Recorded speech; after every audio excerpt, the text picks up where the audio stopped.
എല്ലാവർക്കും സ്വാഗതം. നമ്മൾ വീണ്ടും പുതിയൊരു ക്വസ്റ്റ്യൻ പേപ്പറിലേക്ക് തന്നെയാണ് പോകുന്നത്. KSRന്റെ ക്വസ്റ്റ്യൻ പേപ്പർ ഡിസ്കസ് ചെയ്യാണ്. ഓരോ ക്വസ്റ്റ്യനും വിശദീകരണം തരും. നമ്മൾ ഈ KSR കേൾക്കുമ്പോൾ മനസ്സിലാക്കേണ്ട ഒരു കാര്യം എന്ന് പറഞ്ഞാൽ ഇത് നാട് നന്നാക്കാനോ അത്തരത്തിലുള്ള ഒരു റൂൾസ് അല്ല. ഇത് സംസ്ഥാനത്തെ ഗവൺമെന്റ് ജീവനക്കാരുടെയും അധ്യാപകരുടെയും ശമ്പള, ലീവ്, പെൻഷൻ ആനുകൂല്യങ്ങളെ പറ്റിയിട്ടുള്ള ഒരു പേപ്പർ ആണ്. അതെപ്പോഴും നമ്മുടെ ഒരു മനസ്സിലുണ്ടാവണം. ഞാൻ നേരിട്ട് ചോദ്യത്തിലേക്ക് കടക്കാം. ഡിപ്പാർട്ട്മെന്റ് വാഹനത്തിലുള്ള യാത്രയ്ക്ക് അനുവദിക്കാവുന്ന യാത്രാ അലവൻസ് എന്തൊക്കെയാണ്? 3 അതിനകത്തുള്ളത്. ഡിപ്പാർട്ട്മെന്റ് വാഹനത്തിലുള്ള യാത്രയ്ക്ക്. അപ്പോൾ വാഹനത്തിലുള്ള യാത്രയ്ക്ക് ഇൻസിഡന്റൽ ചാർജ് ഉണ്ടാവും, ആകസ്മിക ചാർജുകൾ. ഹാൾട്ടിന് ഡെയിലി അലവൻസും കൊടുക്കും.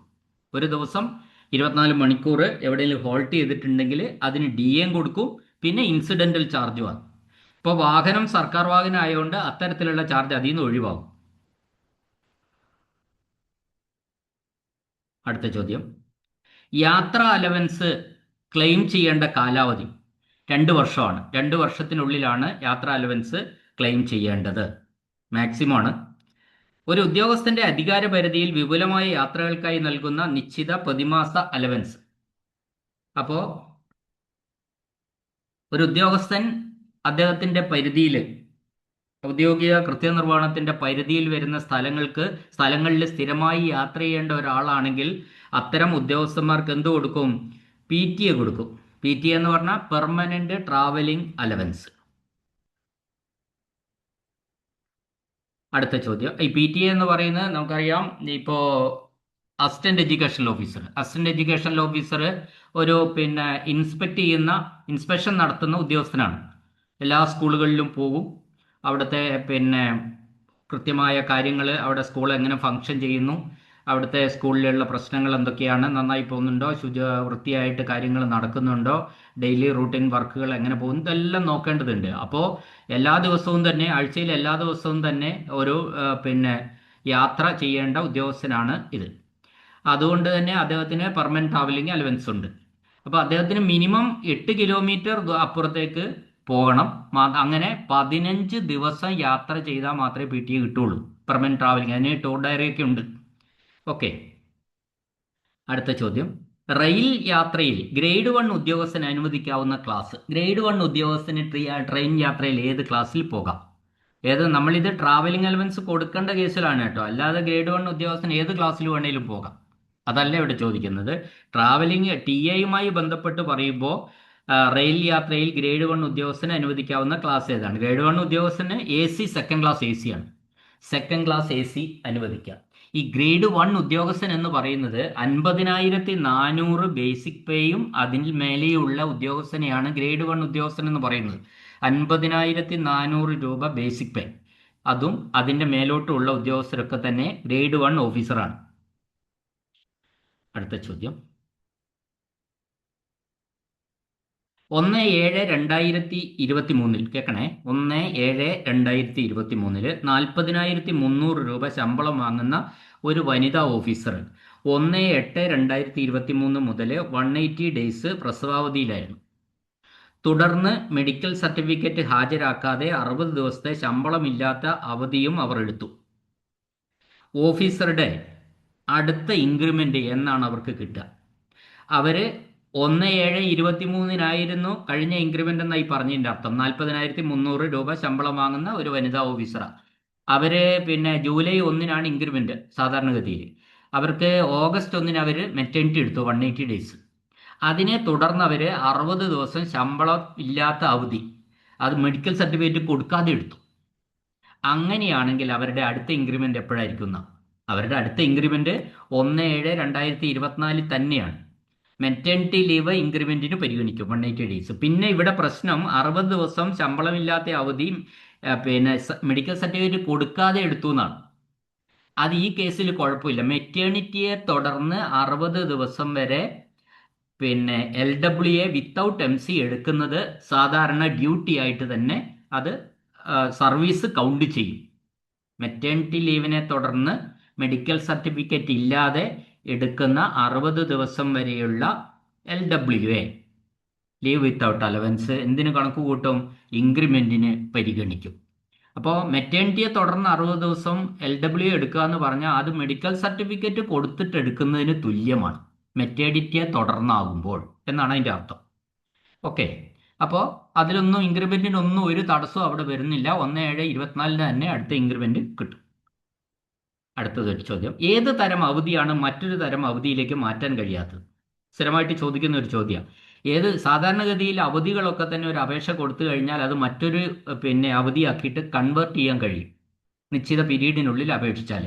എന്നാൽ മറ്റൊരു തരം അവധിയാക്കി മാറ്റാൻ കഴിയാത്ത അവധി ഏതാണ്? അത് ഏൺ ലീവാണ്. ഏൺ ലീവിന് എടുത്തു കഴിഞ്ഞാൽ വേറൊരു അവധിയായിട്ട് മാറ്റാൻ കഴിയില്ല. അടുത്ത ചോദ്യം, 1/7/2023 മുതൽ 97,800 രൂപ ശമ്പളം വാങ്ങിക്കൊണ്ടിരുന്ന ഒരു ഓഫീസർ 1/1/24 ഉയർന്ന തസ്തികയിൽ സ്ഥാനക്കയറ്റം ലഭിച്ചു. അതായത് ജൂലൈ 1-ന് 2023 ജൂലൈ 1-ന് 97,800 അടിസ്ഥാന ശമ്പളം വാങ്ങിക്കൊണ്ടിരുന്ന ഒരു ഓഫീസർ 2024 ജനുവരി 1-ന് സ്ഥാനക്കയറ്റം ലഭിച്ചു. വീണ്ടും 2024 ഏപ്രിൽ 1-ന് തിരിച്ചയാളെ പഴയ തസ്തികയിലേക്ക് വന്നു. അങ്ങനെയെങ്കിൽ താഴ്ന്ന സ്കെയിലിൽ അടുത്ത ഇൻക്രിമെന്റ് ലഭിക്കുന്ന തീയതി ഏതാണ്? ഇവിടെ ഉയർന്ന സ്കെയിലിലേക്ക് ആ ഇൻക്രിമെന്റ് ലഭിക്കുന്ന തീയതി 1/7/24 തന്നെയാണ്. കാരണം എന്താണെന്ന് വെച്ചാൽ അയാൾ ഉയർന്ന സ്കെയിലിലേക്ക് പോയി എങ്കിലും ഇവിടെ നമ്മൾ ഇൻക്രിമെന്റിന് കണക്കാക്കുമ്പോൾ അയാൾ ഇവിടെ തുടർന്നിരുന്നു, മേലെയുള്ള സ്കെയിലിലേക്ക് പോയി എന്ന് പറഞ്ഞാൽ ഗവൺമെന്റ് പോസ്റ്റിംഗ് കൊടുത്താണ്, സ്ഥാനക്കയറ്റം കൊടുത്താണ്. അപ്പോൾ അത് ഇൻക്രിമെന്റിനെ ബാധിക്കുന്നില്ല. അയാൾ തിരിച്ചു വന്നു. അയാൾ ഇവിടെ തുടർന്നിരുന്നെങ്കിൽ ഏത് ഡേറ്റിൽ കിട്ടുമായിരുന്നോ ആ ഡേറ്റിൽ തന്നെ അയാൾക്ക് ഇൻക്രിമെന്റ് കിട്ടും. അപ്പോൾ ഇവിടെ തുടർന്നിരുന്നു എങ്കിൽ എന്ന് കണക്കാക്കി ലോവർ സ്കെയിലിൽ അയാൾക്ക് 1/7/24 തന്നെ ഇൻക്രിമെന്റ് കിട്ടും. അടുത്ത ചോദ്യം, തൃശ്ശൂരിൽ നിന്നുള്ള ഒരു ഉദ്യോഗസ്ഥനെ 30 ദിവസത്തെ പരിശീലനത്തിനായി എറണാകുളത്തേക്ക് ഡെപ്യൂട്ടേഷൻ ചെയ്തു. ഇതിന് അനുവദനീയമായ ഡെയിലി അലവൻസ് നിരക്ക് എന്താണ്? അത് 30 ദിവസത്തെ ഡെപ്യൂട്ടേഷൻ അലവൻസ് നിരക്ക് എത്രയാണെന്നാണ് ചോദിച്ചത്. അതെന്താണെന്ന് വെച്ചാൽ 30 ദിവസത്തേക്ക് ട്രെയിനിങ്ങിനായിട്ട് പരിശീലനത്തിനായിട്ട് വിട്ടതാണ്. അപ്പോൾ അങ്ങനെ പരിശീലനത്തിനായിട്ട് വിടുന്ന സന്ദർഭത്തിൽ എറണാകുളം, തിരുവനന്തപുരം, കോഴിക്കോട് പോലെയുള്ള കോർപ്പറേഷനുകളിലാണ് ഈ ട്രെയിനിങ്ങിനെങ്കിൽ ഫസ്റ്റിലെ 30 ദിവസം, ആദ്യത്തെ 30 ദിവസം എന്ത് കിട്ടും? ഫുൾ DA കിട്ടും. പരമാവധി അത്തരം ഒരു ട്രെയിനിങ് 90 ദിവസം വരെയാണ് നമുക്ക് DA ഒക്കെ കൊടുക്കാൻ പറ്റുക. ആദ്യത്തെ 30 ദിവസം ഫുൾ DA കൊടുക്കും പരിശീലനത്തിന് പോകുന്നവർ. കോർപ്പറേഷനുകളിൽ പരിശീലനത്തിന് പോകുന്ന കോർപ്പറേഷൻ ഏരിയയിൽ പരിശീലനത്തിന് പോകുന്നവർക്ക് ആദ്യത്തെ 30 ദിവസം ഫുൾ DA കിട്ടും. പിന്നെ ബാക്കി 3/4 DA ആണ് കിട്ടുക. 3/4 DAയും കിട്ടും. എന്ന് പറഞ്ഞാൽ ആകെ മാക്സിമം 90 ദിവസം ഡ്യൂട്ടി ആണെങ്കിൽ, 90 ദിവസം ട്രെയിനിങ് ആണെങ്കിൽ ആദ്യത്തെ 30 ദിവസത്തിന് ഫുൾ DA കിട്ടും. ബാക്കി 60 ദിവസത്തിന് 3/4 DA എന്ന് പറഞ്ഞാൽ 60 ദിവസത്തേക്ക് 45 ദിവസത്തെ DA ആണ് കിട്ടുക. ഇതാണ് അതിൻ്റെ അർത്ഥം. അപ്പോൾ ഈ DA എന്ന് പറയുന്നത് ഡെയിലി അലവൻസ് ആണ് ഇവിടെ. അതായത് ഒരു ഉദ്യോഗസ്ഥൻ ഹെഡ്ക്വാർട്ടേഴ്സിന് പുറത്ത് ഡ്യൂട്ടിയുമായി ബന്ധപ്പെട്ട് ചെലവഴിക്കുമ്പോൾ ദിവസേന ഉണ്ടാകുന്ന ചെലവുകൾക്ക് അനുവദിക്കുന്ന തുകയാണ് ദിനബത്ത അഥവാ ഡെയിലി അലവൻസ് അല്ലെങ്കിൽ DA എന്ന് പറയുന്നത്. ഈ DA എന്ന് പറയുമ്പോൾ എപ്പോൾ തെറ്റിദ്ധരിക്കരുത്, ഡിയർനെസ് അലവൻസ് അല്ല, ഇവിടെ ഡെയിലി അലവൻസ് ആണ് ഇവിടെ പറഞ്ഞിട്ടുള്ളത്. ഓക്കെ, മനസ്സിലായിട്ടുണ്ടാവും എന്ന് വിചാരിക്കുന്നു. അപ്പോൾ അതാണ് ട്രെയിനിങ്ങിന് പോയി കഴിഞ്ഞാൽ, കോർപ്പറേഷനിൽ ട്രെയിനിങ്ങിന് പോയ ആദ്യത്തെ 30 ദിവസം ഫുൾ DA കിട്ടുക എന്ന് പറഞ്ഞാൽ ഒരു ദിവസം ഒരു DA വെച്ച് കിട്ടും. 30 ദിവസം കഴിഞ്ഞാൽ അടുത്ത ദിവസം മുതൽ ഒരു ദിവസത്തിന് 3/4 DA ആണ് കിട്ടുക. ഇപ്പോൾ DA എത്രയാന്ന്, ഡെയിലി അലവൻസ് എത്രയാന്ന് ആ ഗ്രേഡ് 1, 2, 3, 4 ഓഫീസർമാർക്ക് ഡെയിലി അലവൻസ് എത്രയാന്ന് ഗവൺമെൻറ് നിശ്ചയിച്ചിട്ടുണ്ട്. അതനുസരിച്ച് കിട്ടും. അടുത്ത ചോദ്യം, മെഡിക്കൽ കാരണങ്ങളാൽ അവധിയിലുള്ള ഒരു ഉദ്യോഗസ്ഥൻ ജോലിയിൽ തിരികെ പ്രവേശിക്കാൻ എന്ത് ഹാജരാക്കണം? അതായത് നമ്മളൊരു മെഡിക്കൽ സർട്ടിഫിക്കറ്റിൽ ലീവ് എടുത്താൽ നമ്മൾ തിരിച്ചു വരുമ്പോൾ എന്ത് ഹാജരാക്കണം? നമ്മൾ ഫിറ്റ്നസ് സർട്ടിഫിക്കറ്റ് ഹാജരാക്കണം. മെഡിക്കൽ സർട്ടിഫിക്കറ്റിൽ നമ്മൾ ലീവ് എടുത്താൽ തിരിച്ചു വരുമ്പോൾ നിർബന്ധമായിട്ടും നമ്മൾ ഫിറ്റ്നസ് സർട്ടിഫിക്കറ്റ് ഹാജരാക്കിയിരിക്കണം. അത് നിർബന്ധമാണ്. അല്ലാതെ നമ്മൾ ഫിറ്റ് അല്ലെങ്കിൽ നമ്മൾ സർവീസിൽ ജോയിൻ ചെയ്യിക്കാൻ പറ്റില്ല. അപ്പം ഇത് ഈ മെഡിക്കൽ സർട്ടിഫിക്കറ്റിൽ ലീവ് എടുക്കുന്ന സമയത്ത് ഞാൻ കൂട്ടത്തിൽ സന്ദർഭിച്ച ഒരു കാര്യം പറഞ്ഞോട്ടെ. ഇപ്പം നമ്മൾ ഒരു വെള്ളിയാഴ്ച വരെ ലീവ് എടുത്തു എന്ന് വിചാരിക്കുക. മെഡിക്കൽ സർട്ടിഫിക്കറ്റിൽ വെള്ളിയാഴ്ച വരെ ലീവ് എടുത്തു. ശനിയും ഞായറും ലീവാണ്. അപ്പം നമ്മൾ ആ LWAക്ക് ശനിയും ഞായറും സഫിക്സ് ചെയ്തു. തിങ്കളാഴ്ച നമ്മൾ പോയി ജോയിൻ ചെയ്താൽ മതി. തിങ്കളാഴ്ച ചെല്ലുമ്പോൾ നമ്മൾ എന്ത് വേണം? മെഡിക്കൽ സർട്ടിഫിക്കറ്റ് പ്രൊഡ്യൂസ് ചെയ്യണം. മെഡിക്കൽ സർട്ടിഫിക്കറ്റ് അല്ല, ഫിറ്റ്നസ് സർട്ടിഫിക്കറ്റ് പ്രൊഡ്യൂസ് ചെയ്യണം. മെഡിക്കൽ സർട്ടിഫിക്കറ്റ് നമ്മൾ നേരത്തെ കൊടുത്തിട്ടാണ് ലീവ് എടുത്തത്. ജോയിൻ ചെയ്യുന്ന സമയത്ത് ഫിറ്റ്നസ് വേണം. അപ്പോൾ ആ സഫിക്സ് കിട്ടണമെങ്കിൽ നിങ്ങൾ എന്ത് ചെയ്തിരിക്കണം? ശനിയാഴ്ചത്തെ ഡേറ്റിൽ ഫിറ്റ്നസ് സർട്ടിഫിക്കറ്റ് ഉണ്ടായിരിക്കണം. എന്നാൽ മാത്രമേ ശനിയും ഞായറും നമുക്ക് കിട്ടുകയുള്ളൂ. ജോയിൻ ചെയ്യുന്നത് തിങ്കളാഴ്ച മതി.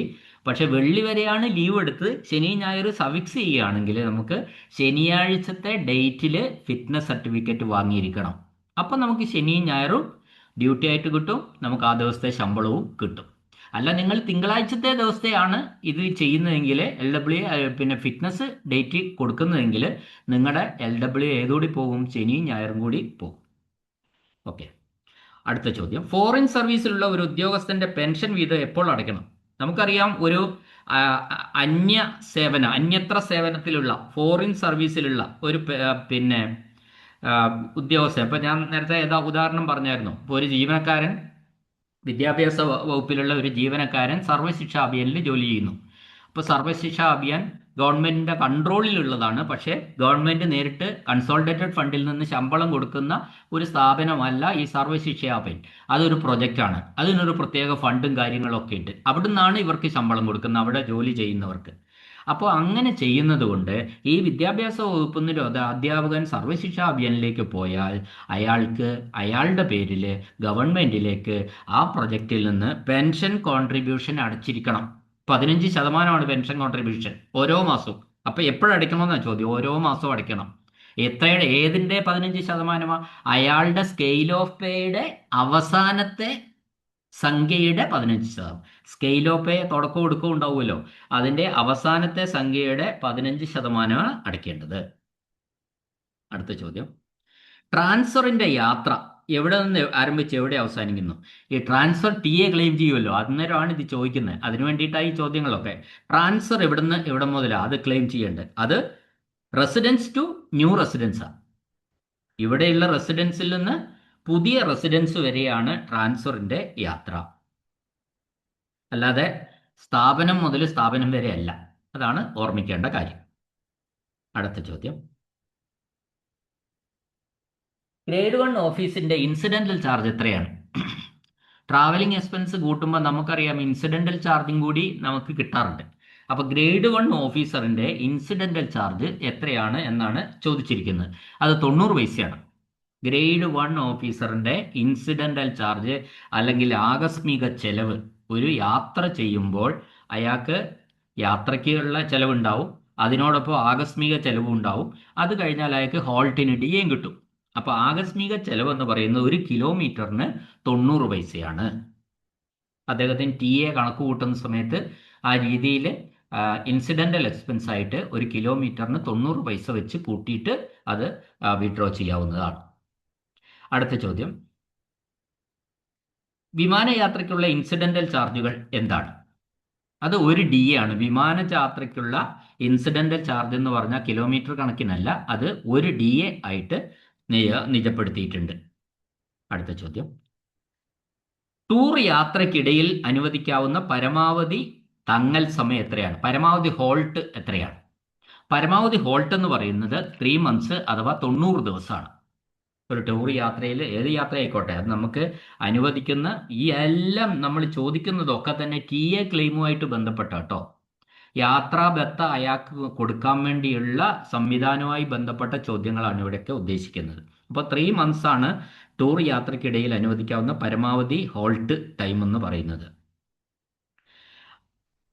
അടുത്ത ഒരു ചോദ്യം, കാലിക്കറ്റില്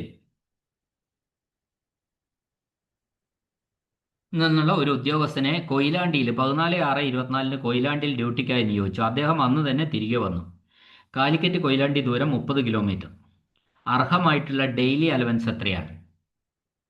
അപ്പോൾ അയാള്, ഈ കാലിക്കറ്റിൽ നിന്നുള്ള ഉദ്യോഗസ്ഥൻ 24 മണിക്കൂറിനുള്ളിൽ യാത്ര നടത്തി പോയി തിരികെ വന്നു. അപ്പോൾ ശരിക്കും പറഞ്ഞാൽ ഇയാൾ 30-60 കിലോമീറ്റർ സഞ്ചരിച്ചിട്ടുണ്ട്. ഇയാൾക്ക് വേണമെങ്കിൽ ആ യാത്രയ്ക്ക് 32 കിലോമീറ്ററിന് മേലെ ആയതുകൊണ്ട് അയാൾക്ക് മൈലേജ് അലവൻസ് ശരിക്കും മൈലേജ് അലവൻസിലേക്ക് ക്ലെയിം ചെയ്യാൻ വേണമെങ്കിൽ. ഈ മൈലേജ് അലവൻസ് എന്ന് പറഞ്ഞാൽ യാത്രാ ചാർജും ഇൻസിഡന്റൽ എക്സ്പെൻസും കൂടെ കൂടിയ ഒരു സംഭവമാണ് ഈ മൈലേജ് അലവൻസ്. അതായത് 32 കിലോമീറ്ററിന് കൂടുതൽ യാത്ര ചെയ്യുകയാണെങ്കിൽ അവർക്ക് മൈലേജ് അലവൻസ് ക്ലെയിം ചെയ്യാൻ വേണമെങ്കിൽ ഏത് വേണേലും എടുക്കാം. അപ്പോൾ അല്ലെങ്കിൽ അവർക്ക് ഒരു ഡെയിലി അലവൻസ് ആ കിട്ടുക, ഒരു ഡി എ കിട്ടും. ഇപ്പം ഇവിടെ ഈ ഇത്രയും കിലോമീറ്റർ ഉള്ളത് കൊണ്ട് യാത്രാ ചാർജും ഇൻസിഡന്റൽ എക്സ്പെൻസും കൂടി എടുത്താലും അവർക്ക് എന്ത് കിട്ടില്ല, ഈ ഡി എയുടെ അത്ര എത്തൂല. അതുകൊണ്ട് ഇവർക്ക് ഒരു ഡി എ എടുക്കുന്നതാണ് നല്ലത്. അതുകൊണ്ട് ഒരു ഡി എ ആണ് ഇവർക്ക് കൊടുക്കാൻ പറ്റുക, എടുക്കാൻ പറ്റുക. അതാണ് സ്വീകരിക്കുന്നതാണ് ഏറ്റവും നല്ലത്. അതാണ് ചോദ്യം. ഉത്തരം 1 ഡെയിലി അലവൻസ്. ഓക്കെ, അടുത്ത ചോദ്യം. ഒരു ഉദ്യോഗസ്ഥന്റെ അക്കൗണ്ടിലുള്ള ഏൺ ലീവ്, കേൾക്കണേ, ചോദ്യം ശ്രദ്ധിച്ചു കേൾക്കണം, ഇത് എഴുതി ചെയ്യാൻ പറ്റാത്തതുകൊണ്ടാണ്. 87/3/11 നമുക്കറിയാം 11 ദിവസത്തിന് ഒരു ദിവസമാണ് ഏൺ ലീവ് ഓരോ ഉദ്യോഗസ്ഥർക്കും. 11 ദിവസത്തെ ഡ്യൂട്ടിക്ക് ഒരു ദിവസം ഏൺ ലീവ്, അങ്ങനെയാണ്. അപ്പം നിലവിൽ അയാളുടെ അക്കൗണ്ടിൽ 87/3/11 ലീവ് ഉണ്ട്, ഏൺ ലീവ് ഉണ്ട്. എന്നതിന് ശരി അയാൾ എന്ത് ചെയ്യുന്ന വെച്ചാൽ 16/23 ഇതുള്ളത്, 16/23 ഉണ്ട്. 1/11/23 മുതൽ അയാൾ 30/11/23 വരെ 30 ദിവസം കമ്മ്യൂട്ടഡ് ലീവ് എടുത്തു. അപ്പോൾ ജൂൺ 23, 2023 ജൂൺ 1 ക്രെഡിറ്റിൽ എത്രയുള്ളത്? 87, പിന്നെ 3/11 ഉണ്ട്. ഒരു മാസം കമ്മ്യൂട്ടഡ് ലീവ് എടുത്തു നവംബറിൽ. 1/6/24 അദ്ദേഹത്തിന്റെ അക്കൗണ്ടിലുള്ള ഏൺ ലീവ് എത്രയായിരിക്കും? പിറ്റേ വർഷം ജൂൺ 1 എത്രയായിരിക്കും? അപ്പോൾ അയാളുടെ കണക്ക് കൂട്ടുമ്പോൾ ഈ 30 ദിവസം കമ്മ്യൂട്ടഡ് ലീവ് എടുത്തുകൊണ്ട് അയാൾക്ക് ആ 30 ദിവസത്തെ ഏൺ ലീവ് കിട്ടില്ല. അപ്പോൾ ആ വർഷം നമ്മൾ എത്രയായിട്ട് കൂട്ടണം? 1/6/2023 മുതൽ 31/5/2024 വരെ ഒരു വർഷം, അഥവാ 365 ദിവസം. ആ 365 നിന്ന് നമ്മൾ 30 ദിവസം കുറയ്ക്കണം. അപ്പം 335 എന്ന് കിട്ടും. 335 എത്ര കൊണ്ട് ഹരിക്കുക? 11 കൊണ്ട് ഹരിക്കുക. അങ്ങനെ 11 കൊണ്ട് ഹരിക്കുമ്പോൾ എത്ര കിട്ടും? 30/5/11 കിട്ടും. ഹരിക്കുമ്പോൾ 30/5/11 ആ വർഷം കിട്ടുള്ളൂ. അപ്പോൾ അത് ഈ 87/3/11 കൂട്ടത്തിൽ കൂട്ടിയാലായി. അപ്പോൾ 117/8/11 കിട്ടും. 5/11 3/11 കൂട്ടിയാൽ 5 3 8, താഴത്തെ ഛേദം തുല്യം തന്നെയാണ്, 11. അപ്പോൾ 8/11 മനസ്സിലായിട്ടുണ്ടാവും എന്ന് വിചാരിക്കുന്നു. അപ്പോൾ ദിവസം വെച്ചിട്ട് നമ്മൾ ഏൺ ലീവ് കണക്ക് കൂട്ടാനും കൂടി പഠിച്ചിരിക്കണം. സംശയം ഉണ്ടെങ്കിൽ ചോദിച്ചാൽ മതി, ഞാൻ വിശദീകരിച്ചിട്ട് തന്നെയാണ് പറയുന്നത്. ഒരു വർഷത്തെ നമ്മൾ 365 എടുക്കുക. ഇവിടെ 30 ദിവസം ലീവ് എടുത്തുകൊണ്ട് 335 കുറച്ചു. 335 11 കൊണ്ട് ഹരിച്ചു. അതാണ് ആ വർഷത്തെ ഏൺ ലീവ്. പിന്നെ പഴയ ക്രെഡിറ്റിൽ 87/3/11 ഉണ്ടായിരുന്നു. ഇപ്പോൾ ഈ വർഷം 30/5/11 കിട്ടി. രണ്ടും കൂടെ കൂട്ടിയാൽ 117/8/11 കിട്ടും. അടുത്ത ചോദ്യം, സ്റ്റാഗ്നേഷൻ ഇൻക്രിമെന്റിന്റെ നിരക്ക്. സ്റ്റാഗ്നേഷൻ ഇൻക്രിമെന്റ് എന്ന് പറഞ്ഞാൽ സർവീസിലുള്ള ജീവനക്കാർ സ്കെയിലിന്റെ അങ്ങേയറ്റത്ത് എത്തിക്കഴിഞ്ഞാൽ പിന്നെ കൊടുക്കുന്ന ഇൻക്രിമെന്റ് ആണ് സ്റ്റാഗ്നേഷൻ ഇൻക്രിമെന്റ്. അത് സർവീസിലുള്ള റെഗുലർ ജീവനക്കാർക്ക് 5 ഇൻക്രിമെന്റ് ആണ് സ്റ്റാഗ്നേഷൻ ഇൻക്രിമെന്റ് ആയിട്ട് കൊടുക്കുക. അതിൽ 3 പിന്നെ ഓരോ വർഷവും അവസാനത്തത് 2 വർഷം കൂടുമ്പോഴോ ഒന്ന് കൊടുക്കുക. അപ്പോൾ അങ്ങനെ കൊടുക്കുന്ന പാർട്ട് ടൈമിന് 3 ഇൻക്രിമെന്റ് കൊടുക്കാറുള്ളൂ. പാർട്ട് ടൈം ജീവനക്കാർക്ക് സ്റ്റാഗ്നേഷൻ ഇൻക്രിമെന്റ് 3 ഇൻക്രിമെന്റേ ഉള്ളൂ. അപ്പം അതിൻ്റെ റേറ്റ് എന്ന് പറയുന്നത്, എത്രയാ സംഖ്യ എന്ന് പറയുന്നത്, അവസാന ഇൻക്രിമെന്റ് എത്ര രൂപയായിരുന്നോ കൊടുത്തിരുന്നത് ആ റേറ്റിലാണ് സ്റ്റാഗ്നേഷൻ ഇൻക്രിമെന്റും കൊടുക്കുക. അടുത്ത ചോദ്യം, സസ്പെൻഷനിലുള്ള ഒരു ഉദ്യോഗസ്ഥന് സബ്സ്റ്റൻസ് അലവൻസ് ലഭിക്കാൻ എന്ത് ഹാജരാക്കണം? ഒരു ഉദ്യോഗസ്ഥനെ സസ്പെൻഡ് ചെയ്തു, കേൾക്കങ്ങൾ 6 മാസം ഇങ്ങനെ സസ്പെൻഷൻ ആയിരുന്നു. അപ്പോൾ അയാൾക്ക് സബ്സ്റ്റൻസ് അലവൻസ് കിട്ടും, ഓരോ മാസവും കിട്ടും. ആ ഓരോ മാസം എന്തിനു തുല്യമായ തുകയാണ് കിട്ടുക? HPL സാലറിക്ക് തുല്യമായ തുകയാണ് സബ്സ്റ്റൻസ് അലവൻസ് ആയിട്ട് കിട്ടുക. പക്ഷെ അയാൾ ഒരു സാധനം പ്രൊഡ്യൂസ് ചെയ്യണം ഓരോ മാസവും. അത് ഞാൻ വേറൊരു ജോലിയും ചെയ്യുന്നില്ല എന്നുള്ള ഒരു സർട്ടിഫിക്കറ്റ് ഗസറ്റഡ് ഓഫീസർമാരുടെ അടുത്ത് നിന്ന് വാങ്ങി കൊടുത്താൽ മാത്രമേ അയാൾക്ക് ഈ സബ്സ്റ്റൻസ് അലവൻസ് കൊടുക്കുകയുള്ളൂ. അതിന് നോൺ എംപ്ലോയ്മെന്റ് സർട്ടിഫിക്കറ്റ് എന്നാണ് നമ്മൾ പറയുക. സസ്പെൻഷൻ അലവൻസ് അഥവാ സബ്സിഡൻസ് അലവൻസ് കിട്ടണമെങ്കിൽ ഈ രീതിയിലുള്ള ഒരു നടപടിക്രമമുണ്ട്. ഞാൻ മറ്റൊരു ജോലിയും കഴിഞ്ഞ മാസം ചെയ്തിട്ടില്ല എന്ന ഒരു സർട്ടിഫിക്കറ്റ്, അതായത് നോൺ എംപ്ലോയ്മെന്റ് സർട്ടിഫിക്കറ്റ് കൊടുക്കണം. അടുത്ത ചോദ്യം, LWയിൽ ഇരിക്കുമ്പോൾ സസ്പെൻഷനിലായ ഉദ്യോഗസ്ഥന് എപ്പോൾ മുതൽ സബ്സിഡൻസ് അലവൻസ് ലഭിക്കും? ഒരു ഉദ്യോഗസ്ഥൻ LWയിലായിരുന്നു, ഒരു മാസം LW 30 ദിവസം എന്ന് വിചാരിക്കേ. 20 ദിവസമായപ്പോൾ LW 20 ദിവസമായപ്പോൾ അയാളെ സസ്പെൻഡ് ചെയ്തു. അപ്പോൾ അയാൾക്ക് സസ്പെൻഡ് ചെയ്തുകൊണ്ട് സബ്സിഡൻസ് അലവൻസ് കിട്ടാലോ. അതെന്ന് മുതൽ കിട്ടും? ഈ LW 30-ാം തീയതി വരെ, അത് കഴിഞ്ഞുള്ള ദിവസം മുതലേ അയാൾ സബ്സിഡൻസ് അലവൻസിന് അർഹതയുള്ളൂ. LWA ദിവസങ്ങൾ എത്രയാണോ അയാൾ എടുത്തത്, ആ ദിവസം കഴിയുന്ന ഡേറ്റ് മുതലുള്ള സബ്സിസ്റ്റൻസ് അലവൻസിന് മാത്രമേ അയാൾക്ക് അർഹതയുള്ളൂ. അടുത്ത ചോദ്യം, 65,200 രൂപ ശമ്പളം വാങ്ങുന്ന ഉദ്യോഗസ്ഥൻ ഏത് ഗ്രേഡിൽ ഉൾപ്പെടുന്നു? ഈ ശമ്പളം വാങ്ങുന്ന എന്ന് പറഞ്ഞാൽ നിങ്ങൾ മനസ്സിലാക്കിക്കൊള്ളണം, അത് ബേസിക് പേ ആണ് ഉദ്ദേശിക്കുന്നത്, അല്ലാതെ ഗ്രോസ് സാലറി അല്ല. അപ്പോൾ 65,200 രൂപ ശമ്പളം വാങ്ങുന്ന ഉദ്യോഗസ്ഥൻ ഏത് ഗ്രേഡായിരിക്കും? ഗ്രേഡ് 1 ഉദ്യോഗസ്ഥനാണ്. ഞാൻ നേരത്തെ പറഞ്ഞിരുന്നു, 50,400 രൂപയ്ക്ക് മുകളിൽ വരുന്ന എല്ലാ ഉദ്യോഗസ്ഥരും ഗ്രേഡ് 1 ഉദ്യോഗസ്ഥരാണ്.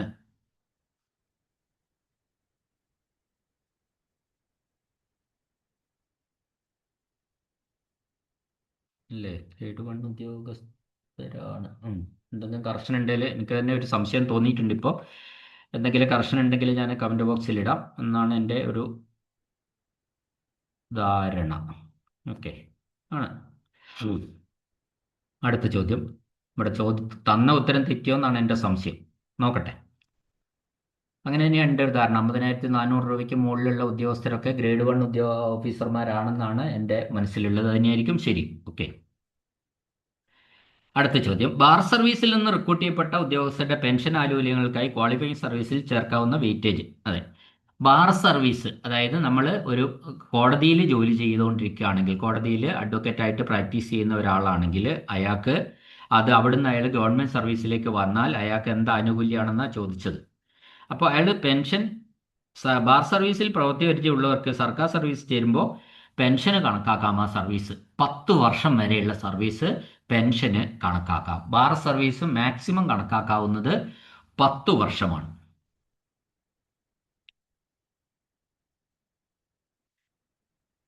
അടുത്ത ചോദ്യം, ജോലിയിൽ പ്രവേശിക്കാൻ മെഡിക്കൽ സർട്ടിഫിക്കറ്റ് ഹാജരാക്കുന്നതിൽ നിന്ന് ആർക്കാണ് ഇളവ് കൊടുക്കാറുള്ളത്? നമുക്കറിയാം, നമ്മൾ ആര് ജോലിക്ക് പ്രവേശിച്ചാലും medical certificate, grade 1 civil surgeon grade 1-ൽ നിന്ന് നമ്മളൊരു മെഡിക്കൽ സർട്ടിഫിക്കറ്റ്, അത് ഒരു ഫിറ്റ്നസ് ആണ്, ഫിസിക്കൽ ഫിറ്റ്നസ് ആണ് ശരിക്കും, ആ ജോലിക്ക് അർഹനാണ് എന്നുള്ള ഒരു സർട്ടിഫിക്കറ്റ് വാങ്ങിയിട്ട് കൊടുക്കേണ്ടതായിട്ടുണ്ട്. അപ്പോൾ അത്തരം സർട്ടിഫിക്കറ്റ് ഹാജരാക്കുന്നതിൽ ഇളവുള്ളവരുണ്ട്. അതാരാണെന്നാണ് ചോദിച്ചത്. അത് വിരമിച്ച ശേഷം റീപോസ്റ്റ് ചെയ്യില്ലോ, റീ അപ്പോയിൻമെന്റ്, ഉടൻ തന്നെ നിയമനം ലഭിക്കുന്നവർക്ക് അവർക്കിത് വേണ്ട. അവർ നേരത്തെ ഫിസിക്കൽ സർട്ടിഫിക്കറ്റ് ബ്രേക്ക് ഇട്ടിട്ട് ജോയിൻ ചെയ്യുകയാണെങ്കിൽ വേണം. എന്നാൽ ഈ വിരമിച്ച ഉടനെ തന്നെ അവർക്ക് റീ അപ്പോയിൻമെന്റ് കൊടുക്കുന്ന ചില കേസുകളുണ്ട്. അത്തരം കേസുകളിൽ അവർക്ക് ഫിറ്റ്നസ് കൊടുക്കേണ്ട ആവശ്യമില്ല. അടുത്ത ചോദ്യം, 26 വർഷം ക്വാളിഫയിങ് സർവീസുള്ള ഉദ്യോഗസ്ഥൻ വിരമിക്കാൻ അപേക്ഷിക്കുന്നു. 26 വയസ്സായ ആകെ ഇനി 5 വർഷം സർവീസ് കൂടെ ഉണ്ട്. അങ്ങനെ 5 വർഷം സർവീസ് ഉള്ളപ്പോൾ അയാൾ വിരമിക്കാൻ വേണ്ടി അപേക്ഷ കൊടുത്തു. അതായത് വോളണ്ടറി റിട്ടയർമെന്റിന് അപേക്ഷ കൊടുത്തു, അല്ലെങ്കിൽ റിട്ടയറിംഗ് പെൻഷന് വേണ്ടി കൊടുത്തു. അങ്ങനെയാണ് അയാൾക്ക് പെൻഷന് വേണ്ടിയിട്ട് എത്ര വർഷം കണക്ക് കൂട്ടുന്നതാണ് ചോദ്യം. നമുക്കറിയാം, ഇങ്ങനെ വോളണ്ടറി റിട്ടയർമെന്റ് കൊടുക്കുന്നയാൾക്ക് അയാൾക്ക് ഇനി ഉള്ള സർവീസ് എത്രയാണോ ഉള്ളത് അത്രയും, പരമാവധി 5 വർഷം വരെ അവർക്ക് സർവീസ് പരിഗണിക്കും. അല്ലെങ്കിൽ അതിൽ കുറവ് എത്രയാണോ ഉള്ളത് അത്രയും. റിട്ടയർ ചെയ്യാൻ 3 വർഷമേ ഉള്ളെങ്കിൽ 3 വർഷം കൂട്ടും, 5 വർഷമേ ഉള്ളെങ്കിൽ 5 വർഷം കൂട്ടും, 6 വർഷമേ ഉള്ളെങ്കിൽ, ഇനി റിട്ടയർ ചെയ്യാൻ 6 വർഷം ഉണ്ടെങ്കിൽ എത്ര കൂട്ടും? 5 വർഷം. മാക്സിമം 5 വർഷം വരെ ഈ പെൻഷൻ കണക്ക് കൂട്ടാൻ വേണ്ടി അയാളുടെ സർവീസ് ആയിട്ട് പരിഗണിക്കും. ബേസിക് പേ ഇൻക്രിമെന്റ് ഒന്നും പരിഗണിക്കില്ല. സർവീസ് എത്ര. അപ്പോൾ ഇവിടെ 26 വയസ്സുള്ളപ്പോഴാണ് അയാൾ കൊടുത്തത്, ഇനി 5 വർഷമുണ്ട്. അപ്പോൾ 26 5-ഉം അയാളുടെ സർവീസ് എത്ര വർഷമായിട്ട് പരിഗണിക്കും? 31 വർഷമായിട്ട് അയാളുടെ സർവീസ് പരിഗണിക്കും. DCRGക്ക് 31 വർഷവും പെൻഷന് 30 വർഷമായിട്ടും പരിഗണിക്കും. കാരണം ഫുൾ പെൻഷൻ കിട്ടാൻ 30 വർഷമാണ് വേണ്ടത്. അപ്പോൾ ഇവിടെ എത്രയാണെന്ന് ചോദിച്ചാൽ 31 വർഷമാണ് അയാളെ കണക്കാക്കുക. അടുത്ത ചോദ്യം, കമ്പാഷനേറ്റ് അലവൻസ് എന്തിൽ കൂടാൻ പാടില്ല? നമുക്കറിയാം ഈ കമ്പാഷനേറ്റ് അലവൻസ് എന്ന് പറയുന്നത് എന്താണ് എന്ന് നിങ്ങളൊന്ന് മനസ്സിലാക്കിയിരിക്കണം. അറിയാലോ എല്ലാവർക്കും. സർവീസ് KSRക്ക് കുറെ പഠിച്ചവരല്ലേ എല്ലാവരും. അതുകൊണ്ട് ഞാൻ ഒരിക്കൽ കൂടി പറയാം. ഈ സർവീസിൽ നിന്ന് ഡിസ്മിസ് ചെയ്യുകയോ അല്ലെങ്കിൽ പിരിച്ചുവിടുകയോ ചെയ്യുന്ന ജീവനക്കാരനെ ആ തീയതി പെൻഷൻ തീയതിയായി കണക്കാക്കിയാൽ വരുന്ന തുകയുടെ 2/3% നൽകുന്ന തുകയാണ് ഏത് ഈ കമ്പാഷനേറ്റ് അലവൻസ് എന്ന് പറയുന്നത്. കമ്പാഷനേറ്റ് അലവൻസ് എന്ന് പറയുന്നത് ഡിസ്മിസ് ചെയ്യുക അല്ലെങ്കിൽ സർവീസിൽ നീക്കം ചെയ്യുക. എന്തെങ്കിലും കുരുത്തക്കേട് കാണിച്ചിട്ടായിരിക്കുമല്ലോ ചെയ്തിട്ടുണ്ടാവുക. ആ ദിവസം അയാൾ പെൻഷൻ ആകുമായിരുന്നെങ്കിൽ എത്ത് കിട്ടുമായിരുന്നു, അതിനനുസരിച്ച് പെൻഷൻ കണക്ക് കൂട്ടാം. സർവീസ് അത്രയും കൂട്ടുക. പിന്നെ ആ ബേസിക് പേ ഒക്കെ അന്നേരമുള്ള ബേസിക് പേ വെച്ചിട്ട് പുറകോട്ട് 10 മാസമൊക്കെ കൂട്ടി എടുക്കുക. എന്നിട്ട് ആ പെൻഷൻ കൂട്ടിക്കഴിഞ്ഞാൽ അതിൻ്റെ 2/3 ഭാഗം എടുക്കുക. കൂട്ടിയ പെൻഷന്റെ 2/3% എടുക്കുക. അത് ആണ് അദ്ദേഹത്തിന് കൊടുക്കുന്ന കമ്പാഷനേറ്റ് അലവൻസ് എന്ന് പറയുന്നത്. ഇതെല്ലാ മാസവും കൊടുക്കും. ഈ കമ്പാഷനേറ്റ് അലവൻസിന് കമ്മ്യൂട്ടേഷനും ഉണ്ട്. കമ്പാഷനേറ്റ് അലവൻസിന് DA അല്ലെങ്കിൽ DRും കൊടുക്കും. അതൊന്നും കുഴപ്പമില്ല. പിന്നെ കമ്പാഷനേറ്റ് അലവൻസ് എന്ന് പറയുന്നത് മിനിമം പെൻഷൻ നമുക്കുണ്ടല്ലോ, ഒരു മിനിമം പെൻഷൻ. ആ മിനിമം പെൻഷനിൽ കുറയരുത് എന്നും വ്യവസ്ഥയുണ്ട്. പക്ഷെ കുഴപ്പം എവിടെയാണെന്ന് വെച്ചാൽ ഈ കമ്പാഷനേറ്റ് അലവൻസ് ലഭിക്കുന്ന ഒരാൾക്ക് DCRGയും ഫാമിലി പെൻഷനും ലഭിക്കുന്നതല്ല. അങ്ങനെയുണ്ട്. DCRG കിട്ടൂല, ഫാമിലി പെൻഷനും കിട്ടൂല. ആർക്ക്? Compassionate allowance. അപ്പോൾ ആർക്കാ കമ്പാഷനേറ്റ് അലവൻസ്? സർവീസിലിരിക്കെ പിന്നെ പിരിച്ചു വിടുകയോ അല്ലെങ്കിൽ സർവീസിൽ നിന്ന് ഡിസ്മിസ് ചെയ്യുകയോ സർവീസിൽ നിന്ന് നീക്കം ചെയ്യുകയോ ചെയ്യുന്ന ജീവനക്കാർക്ക് ആ നീക്കം ചെയ്യുന്ന തീയതി പെൻഷൻ തീയതിയായിട്ട് കണക്കാക്കി പെൻഷൻ കണക്ക് കൂട്ടുകയും ആ പെൻഷൻ കണക്ക് കൂട്ടി കിട്ടുന്ന പെൻഷന്റെ 2/3 ഭാഗം അയാൾക്ക് കൊടുക്കുന്ന ആ തുകയാണ് നമ്മൾ കമ്പാഷനേറ്റ് അലവൻസ് എന്ന് പറയുന്നത്. കമ്പാഷനേറ്റ് അലവൻസിന് DR കൊടുക്കും, കമ്മ്യൂട്ടേഷൻ കൊടുക്കും. എന്നാൽ മിനിമം പെൻഷനിൽ അത് കുറയാൻ പാടില്ല. എന്നാൽ DCRGയും ഫാമിലി പെൻഷനും ഇദ്ദേഹത്തിന് ഉണ്ടാവില്ല. ക്ലിയർ അല്ലേ? ഞാൻ വിശദീകരണം തന്നെന്ന് മാത്രമേ ഉള്ളൂ. അടുത്ത ചോദ്യം, ക്യാൻസർ ചികിത്സയ്ക്കായിട്ട് കീമോതെറാപ്പി റേഡിയേഷൻ ഒക്കെ അടുത്തുണ്ട്. അത് സ്പെഷ്യൽ കാഷ് ലീവ് എത്ര വരെ കൊടുക്കും? 180 ഡേയ്സ് വരെ കൊടുക്കും. 6 മാസം വരെ ക്യാൻസർ ചികിത്സയ്ക്ക് കീമോതെറാപ്പിക്കും വേണ്ടി റേഡിയേഷനൊക്കെ വേണ്ടിയിട്ട് 6 മാസം വരെ നമുക്ക് ഈ സ്പെഷ്യൽ കാഷ് ലീവ് കൊടുക്കും. അടുത്ത ചോദ്യം, ഇന്റർമീഡിയറ്റ് ഹോൾട്ട് അനുവദീയമല്ലാത്ത എപ്പോൾ? ഇടയ്ക്ക് ഒരു ഹോൾട്ട് അനുവദിക്കാറില്ല. ടി എ കണക്ക് കൂട്ടുമ്പോൾ ഒരു യാത്രയിലെ ഇടയ്ക്ക് ഹോൾട്ട് അനുവദിക്കാതെ എപ്പോഴാണെന്ന ചോദ്യം. 200 മീറ്റർ യാത്രാ ദൂരം 200 മീറ്ററിൽ കുറവാണെങ്കിൽ ഇന്റർമീഡിയറ്റ് ഹോൾട്ട്, മനസ്സിലായല്ലോ, ഇടയ്ക്ക് തങ്ങുന്ന പരിപാടി അനുവദിക്കില്ല എന്നാണ് പറഞ്ഞത്. അടുത്ത ചോദ്യം, പേവിഷബാധയേറ്റ മൃഗം കടിച്ചാൽ എത്ര ദിവസത്തെ സ്പെഷ്യൽ കാഷ് ലീവ് അനുവദിക്കാം? പേവിഷബാധയുള്ള പട്ടിയോ അല്ലെ മറ്റേതെങ്കിലും ജീവനോ കുറുക്കനോ വേറെ ഏതെങ്കിലും ജീവിയോ കടിച്ചാൽ അയാൾക്ക് എത്ര ദിവസത്തെ സ്പെഷ്യൽ കാഷ് ലീവ് അനുവദിക്കാം? 14 ദിവസത്തെ സ്പെഷ്യൽ കാഷ് ലീവാണ് അനുവദിക്കാൻ കഴിയുക. ഓക്കെ. അടുത്ത ചോദ്യം, വിദേശ സേവനത്തിലുള്ള ഒരു ഉദ്യോഗസ്ഥൻ മാതൃവകുപ്പിൽ നിന്ന് 19-ാം തീയതി ഉച്ചയ്ക്ക് ശേഷം വിടുതൽ തേടി. അദ്ദേഹം പക്ഷെ അവിടെ ജോയിൻ ടൈം ഒക്കെ എടുത്ത് 27-ാം തീയതിയാണ്. 19-ാം തീയതി റിലീവ് ചെയ്തു, ഉച്ചയ്ക്ക് ശേഷം റിലീവ് ചെയ്തു. അയാൾ ജോയിൻ ചെയ്തില്ല 20-ാം തീയതി, മറിച്ച് അവിടെ ജോയിൻ ചെയ്തത് ജോയിനിങ് ടൈം എടുത്തിട്ടാണ്. അപ്പോൾ അയാൾ ജോയിൻ ചെയ്തപ്പോൾ 27-ാം തീയതി ജോയിൻ ചെയ്തു. അങ്ങനെയാണെങ്കിൽ അദ്ദേഹത്തിൻ്റെ ഫോറിൻ സർവീസിലെ സേവനം ആരംഭിക്കുന്നത് എന്നു മുതലാണ്? അതായത് 20 ഇവിടെ റിലീവ് ചെയ്തതിൻ്റെ പിറ്റേന്ന് തന്നെ ആരംഭിക്കും. 19-ാം തീയതി വൈകുന്നേരം അവിടെ നിന്ന് റിലീവ് ചെയ്ത്, പക്ഷേ 20-ാം തീയതി മുതൽ അവിടെ സർവീസിലായിരിക്കും അയാൾ. അപ്പോൾ ജോയിനിങ് ടൈം ആരുടെ ചെലവിലാണ് വരുന്നത്? ആ ഫോറിൻ സർവീസ് ഉദ്യോഗസ്ഥൻ്റെ അല്ല ആ വകുപ്പിൻ്റെ പേരിലാണ് ഇയാൾ ജോയിൻ ടൈം എടുത്തിരിക്കുന്നത്. 20-ാം തീയതി മുതൽ അയാൾ ആ വകുപ്പിലായിട്ടാണ് കണക്കാക്കുന്നത്. അടുത്തത്, DCRG ലഭിക്കുന്നതിന് എത്ര സർവീസ് ഏറ്റവും മിനിമം വേണം? 5 വർഷം വേണം മിനിമം. ഓക്കെ. കൺവെയൻസ് അലവൻസ് എന്നാൽ എന്താണ്?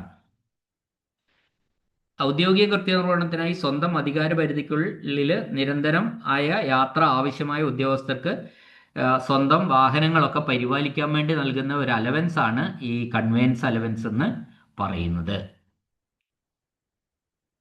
അടുത്ത്, സസ്പെൻഷനിലുള്ള ഉദ്യോഗസ്ഥന് സബ്സ്റ്റൻസ് അലവൻസ് ഏതുവരെ ലഭിക്കും?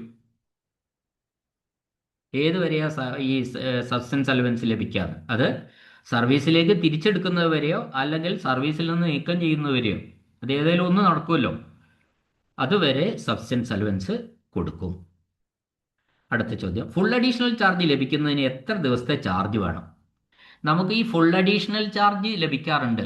നമ്മുടെ ഹെഡ് ഓഫ് ദ ഇൻസ്റ്റിറ്റ്യൂഷൻ ഇല്ലാത്ത സാഹചര്യത്തിൽ സീനിയർ മോസ്റ്റ് ആയിട്ടുള്ള ഉദ്യോഗസ്ഥരെ ഫുൾ അഡീഷണൽ ചാർജിൽ വെക്കും, ആ സ്ഥാപനത്തിൻ്റെ മേധാവിക്കായിട്ട് വെക്കും.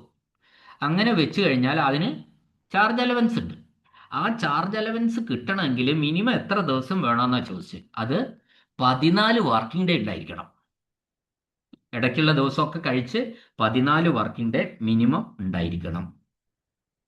അടുത്തത്, ഫോറിൻ സർവീസിലുള്ള ഉദ്യോഗസ്ഥരുടെ അക്കൗണ്ട് അക്കൗണ്ട് മെയിൻറ്റെയിൻ ചെയ്യുന്നത് ആരാണ്? അത് ഗസറ്റഡ് അക്കൗണ്ടന്റ് ജനറൽ ആണ്. അടുത്ത ചോദ്യം, പ്രൊവിഷണൽ പെൻഷൻ എന്നാൽ എന്ത്? പ്രൊവിഷണൽ പെൻഷൻ എന്നാൽ എന്താണ് എന്നാണ് ചോദ്യം. അപ്പോൾ ഉദ്യോഗസ്ഥനെതിരെ വകുപ്പ് തലത്തിലോ നിയമപരമായോ ആ നടപടികൾ നിലനിൽക്കുന്നതിനാൽ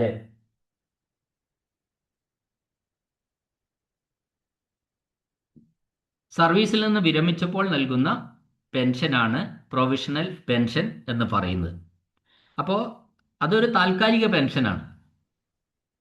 ഇപ്പോൾ ഈ അച്ചടക്ക നടപടി ഉണ്ടാകുമ്പോൾ നമ്മൾ പ്രൊവിഷണൽ പെൻഷനുകൾ അനുവദിക്കാറുണ്ട്. അപ്പോൾ അത് കഴിയുമ്പോൾ ഈ നടപടികൾ, അച്ചടക്ക നടപടിയോ ബാക്കി കാര്യങ്ങളിലൊക്കെ പിന്നെ പ്രൊസീഡിങ്സ് കഴിഞ്ഞതിന് ശേഷം മാത്രമേ ഒറിജിനലായിട്ടുള്ള പെൻഷൻ അനുവദിക്കാറുള്ളൂ. അടുത്ത ചോദ്യം, ആൻറ്റിസിപ്പേറ്ററി പെൻഷൻ എത്ര ശതമാനം വരെ അനുവദിക്കാം? ആൻറ്റിസിപ്പേറ്ററി പെൻഷൻ എന്ന് പറയുന്നത് യഥാർത്ഥത്തിൽ നമ്മൾ മനസ്സിലാക്കണേ, ആൻറ്റിസിപ്പേറ്ററി പെൻഷൻ എന്ന് പറയുന്ന ഒരു ജീവനക്കാരന് പെൻഷൻ ലഭിക്കുന്നതിന് അപേക്ഷ സമർപ്പിച്ചു. പക്ഷെ പെൻഷൻ പറ്റുന്ന തീയതിക്ക് മുമ്പ് പെൻഷൻ അനുവദിക്കാൻ പറ്റിയില്ല. പെൻഷൻ അനുവദിക്കാൻ കാലതാമസം വന്നു. അതെന്തോ ആയിക്കോട്ടെ, കാലതാമസം വന്നു. അങ്ങനെ വന്നു കഴിഞ്ഞാൽ പെൻഷന്റെ 100% വരുന്ന തുക 6 മാസത്തേക്ക് അഡ്വാൻസ് ആയി അനുവദിച്ച് നൽകാവുന്നതാണ്. അതിനാണ് ആൻറ്റിസിപ്പേറ്ററി പെൻഷൻ എന്ന് പറയുന്നത്. അത് 100% അനുവദിക്കാം. അയാൾക്ക് പെൻഷന് തുല്യമായ തുക, അത് അനുവദിക്കുന്നത് പെൻഷൻ അല്ല കേട്ടോ, അങ്ങനെ മനസ്സിലാക്കണം. ആ പെൻഷന് അനുവദിക്കാൻ പറ്റിയ അല്ലെങ്കിൽ പെൻഷൻ അനുവദിക്കാൻ താമസം നേരിടുമ്പോൾ പെൻഷന്റെ 100% തുല്യമായ തുക 6 മാസത്തേക്ക് അഡ്വാൻസ് ആയി അനുവദിച്ച് നൽകുന്നതിനാണ് നമ്മൾ ആൻറ്റിസിപ്പേറ്ററി പെൻഷൻ എന്ന് പറയുന്നത്. അപ്പോൾ എത്ര ശതമാനം ആൻറ്റിസിപ്പേറ്ററി പെൻഷൻ നൽകാം എന്നാണ് ചോദിച്ചിരിക്കുന്നത്. 100% ആൻറ്റിസിപ്പേറ്ററി ആയിട്ട് കൊടുക്കാവുന്നതാണ്. അടുത്ത ചോദ്യം, കമ്മ്യൂട്ടഡ് പെൻഷൻ എന്ന് തിരികെ ലഭിക്കും? കമ്മ്യൂട്ടേഷൻ നമുക്ക് റിട്ടയർ ചെയ്ത് കഴിഞ്ഞ് കമ്മ്യൂട്ടേഷൻ കിട്ടും. എത്ര കൊല്ലത്തേക്കാണ്? 12 കൊല്ലത്തേക്കാണ്. ആ 12 കൊല്ലം കഴിഞ്ഞാലോ ആ കമ്മ്യൂട്ടേഷൻ 40% എന്നുള്ളത് പിന്നെ നമുക്ക് കിട്ടുന്ന 60% പെൻഷനാണല്ലോ നമുക്ക് കിട്ടുക. 40% കമ്മ്യൂട്ടേഷൻ പോകും. പിന്നെ 12 വർഷം കഴിഞ്ഞാൽ അത് 100%ആയിട്ട് മാറും. ഫുൾ പെൻഷൻ നമുക്ക് കിട്ടും. അടുത്ത ചോദ്യം, 31/3/24 വിരമിച്ച ഉദ്യോഗസ്ഥന്റെ പെൻഷൻ 47,326 രൂപയായി നിശ്ചയിച്ചു. അദ്ദേഹത്തിന് പരമാവധി കമ്മ്യൂട്ട് ചെയ്യാവുന്ന തുക എത്ര? കമ്മ്യൂട്ട് ചെയ്യാവുന്ന തുക എന്ന് പറഞ്ഞാൽ നമ്മുടെ പെൻഷന്റെ 40%. അത് മനസ്സിലാക്കാം. ഇവിടെ 47,326ന്റെ 40% കേട്ട്, അപ്പോൾ 18,930.4 എന്നാണ് കിട്ടുക. ഇവിടെ നമ്മൾ പ്രധാനമായിട്ട് മനസ്സിലാക്കേണ്ട, ഈ ചോദ്യത്തിൽ ഒരു കോൺസ്റ്റ് എപ്പോഴേലും വന്നു വിടും. അന്നേരം മനസ്സിലാക്കേണ്ടത് എന്താണെന്ന് വെച്ചാൽ ഈ കമ്മ്യൂട്ടേഷൻ്റെ 40% കാണുമ്പോൾ കിട്ടുന്ന ഫ്രാക്ഷൻ അത് എത്രയായാലും ഒഴിവാക്കേണ്ടതാണ്. ഇപ്പോൾ 0.6 കിട്ടി, 6 ഒഴിവാക്കണം. 0.7 കിട്ടി, ഒഴിവാക്കണം. 0.8, 0.1 മുതൽ എത്ര ഫ്രാക്ഷൻ വന്നാലും അത് റൗണ്ട് ചെയ്യാൻ പാടില്ല, ഒഴിവാക്കണം എന്നാണ് റൂള്. പിന്നെ നമുക്ക് ആ ഒഴിവാക്കിയതിന് ശേഷമാണ് അതിനെ 12 കൊണ്ടും 11.1 കൊണ്ടും ഗുണിച്ച് കമ്മ്യൂട്ടേഷൻ ഫിഗർ കിട്ടുന്നത്. അത് പ്രത്യേകം ശ്രദ്ധിക്കണം. അവസാനം റൗണ്ട് ചെയ്യാം എല്ലാം കൂടെ. അതായത് 40% ഗുണിക്കണം 12 ഗുണിക്കണം 11.1 വെച്ച് ഗുണിച്ച് കിട്ടുന്ന സംഖ്യയെ നമുക്ക് റൗണ്ട് ചെയ്യാം. അല്ലാതെ 40% കാണുമ്പോൾ കിട്ടുന്ന സംഖ്യയുടെ ഫ്രാക്ഷൻ ഫുള്ളായിട്ട് ഒഴിവാക്കേണ്ടതാണ്. അടുത്ത ചോദ്യം, കേരള സ്പോർട്സ് കൗൺസിൽ നടത്തുന്ന സംസ്ഥാന ചാമ്പ്യൻഷിപ്പിൽ പങ്കെടുക്കുന്നവർക്ക് ലഭിക്കുന്ന സ്പെഷ്യൽ ക്യാഷ് ലീവ് എത്ര ദിവസത്തിൽ കൂടാൻ പാടില്ല?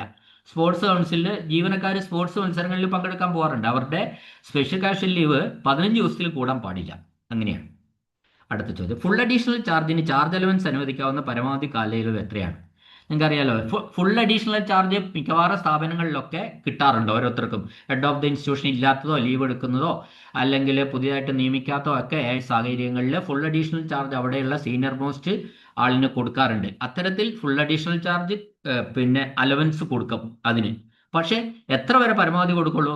90 ദിവസം മാത്രമേ അറ്റ് എ സ്ട്രെച്ച്, ഒരു സ്പെല്ലിൽ 90 ദിവസം വരെ മാത്രമേ ഈ ചാർജ് അലവൻസ് കൊടുക്കുള്ളൂ. പിന്നെ ഒരു മാസം കഴിഞ്ഞ് വീണ്ടും വന്നാൽ അന്നേരം കൊടുക്കാം. പക്ഷേ ഒരു സ്പെല്ലെടുത്ത് നമ്മൾ 120 ദിവസം ചാർജ് എടുത്താലും 90 ദിവസത്തേക്കുള്ള ചാർജ് അലവൻസ് മാത്രമേ കിട്ടുകയുള്ളൂ.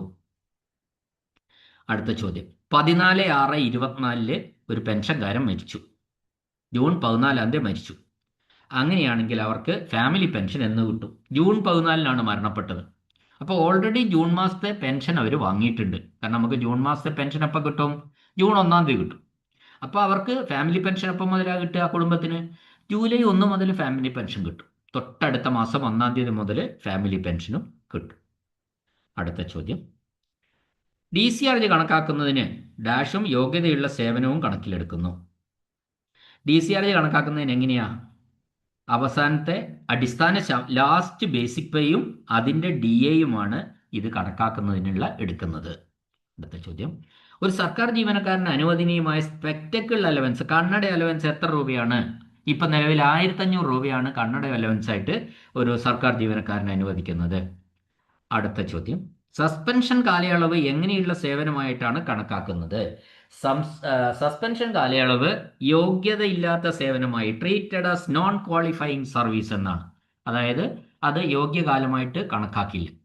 സാധാരണഗതി ഒരു സസ്പെൻഷൻ കഴിഞ്ഞാൽ പല വിധത്തിൽ അതിനെ ട്രീറ്റ് ചെയ്യാറുണ്ട്. ചിലപ്പോൾ എലിജിബിൾ ലീവായിട്ട് കൺവേർട്ട് ചെയ്യാൻ പറയും ആ പീരീഡ്. അപ്പോൾ നമുക്ക് ക്രെഡിറ്റിൽ ലീവ് ഉണ്ടെങ്കിൽ ആ ലീവാക്കി എടുത്തതിനെ റെഗുലറൈസ് ചെയ്യാം. അല്ലെങ്കിൽ ആ പീരീഡ് മുഴുവൻ ലോസ് ഓഫ് പേ ആയിട്ട്, അങ്ങനെയൊക്കെയാണ് അത് വരിക. അതെങ്ങനെ ട്രീറ്റ് ചെയ്യുന്നതിനനുസരിച്ചിരിക്കും. പൊതുവേ പറഞ്ഞാൽ നമുക്ക് സസ്പെൻഷൻ പീരീഡ്, ആ പീരീഡ് അങ്ങനെ തന്നെ നിൽക്കുകയാണെങ്കിൽ അത് നോൺ ക്വാളിഫയിങ് സർവീസ് ആയിട്ടാണ് നമ്മൾ കണക്കാക്കുന്നത് എന്ന കാര്യവും തിരിച്ചറിയണം. ഓക്കെ, 50-55 ചോദ്യങ്ങൾ നമ്മൾ ഡിസ്കസ് ചെയ്തു. മനസ്സിലായിട്ടുണ്ടാവുമെന്ന് വിചാരിക്കുന്നു. ഓക്കെ, കേട്ട എല്ലാവർക്കും നന്ദി, നമസ്കാരം. ഒരു ചോദ്യത്തിൽ പിന്നെ സംശയം എനിക്ക് പെട്ടെന്ന് കേട്ടപ്പോൾ ഒന്ന് തോന്നി. പിന്നെ ഗ്രേഡ് 1 ഓഫീസറുടെ കാര്യത്തിൽ അടുത്ത ക്ലാസ്സിൽ അത് എന്തെങ്കിലും ഉണ്ടെങ്കിൽ ഞാൻ പറയാം. ഓക്കെ, ക്ലാസ് കേട്ട എല്ലാവർക്കും നന്ദി, നമസ്കാരം. നിങ്ങൾ ക്ലാസ് കേട്ട് കഴിഞ്ഞാൽ ഏതെങ്കിലും തരത്തിലുള്ള ഒരു കമൻറ്റ് നിങ്ങൾ ഇടണം. നല്ലതോ മോശമോ എന്തോ ആവട്ടെ, അല്ലെങ്കിൽ അഭിപ്രായങ്ങളോ ഏതെങ്കിലും തരത്തിലുള്ള കമൻറ്റുകൾ ഇടണം എന്നൊരു അഭ്യർത്ഥനയോടെ നിർത്തുന്നു. നന്ദി, നമസ്കാരം.